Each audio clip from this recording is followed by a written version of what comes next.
આ છે હાથરોલનું પ્રખ્યાત મહાકાળી માતાનું મંદિર. આજ રોજ અહીંયા એક બાધાનો પ્રોગ્રામ કરવામાં આવ્યો હતો. મારા સારી સ્વીટીબેનને બહુ ભયંકર બીમારી થઈ હતી અને એ બીમારીમાંથી સાજા થવા માટે પેંડામાં તોલવાની બાધા હતી.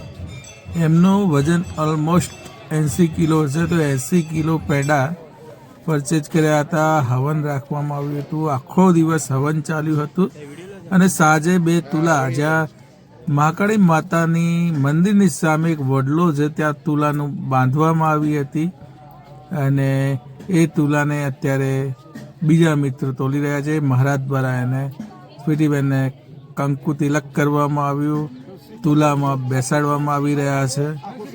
તો આ એક શ્રદ્ધાનો વિષય છે કે જ્યારે ડૉક્ટરો પણ ના પાડતા હોય ત્યારે શ્રદ્ધાથી ભલભલા કામ થઈ જતા હોય છે. ભગવાન ઉપર શ્રદ્ધા અને વિશ્વાસ હોવો જોઈએ.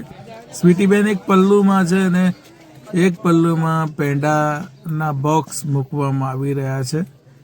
80 કિલો પેંડા હતા, લગભગ 75 કિલો પેંડા. આ બધા જ પેંડા પ્રસાદીમાં વહેંચી દેવામાં આવશે. સગાવાલા તમામ મિત્રો અહીંયા હાજર છે. તમામ સગાવાલા, જે સાઢુભાઈ હોય, સાળી હોય, જમાઈઓ હોય, ગામના સગાવાલા હોય, બધા જ લગભગ ઘણા બધા સગાવાલા અહીંયા 300-400 માણસનો જમણવાર હતો. સાંજે ભજનનો પ્રોગ્રામ હતો. બધા જ બેઠા છે અને માતાજીની જય બોલાવી રહ્યા છે. જ્યારે શ્રદ્ધા હોય ત્યારે ભલભલા કામ થઈ જાય છે. બાધા પછી સરસ મજાનું ભોજન હતું. લાડુ, પૂરી, ફૂલવરી, બટાકાનું શાક, વાલનું શાક, દાળ અને ભાત. નાના નાના બાળકો પણ પીરસી રહ્યા હતા અને સાચે રણાસનના એક ભાઈ છે એ જમવાનું લઈને આવ્યા હતા. સુંદર જમવાનું બનાવ્યું હતું. જે લોકો જમી રહ્યા છે અમારો પરિવાર છે, તો એમને કેપ્ચર કર્યા હતા. સાંજે ભજનનો પ્રોગ્રામ હતો, તો 9થી ભજનનો પ્રોગ્રામ સ્ટાર્ટ થયો હતો. નવાના જે મહિલા મંડળ છે, ભજન મંડળ, તેઓ દ્વારા સુંદર મજાના ભજન અહીંયા ગવડાવવામાં આવ્યા હતા.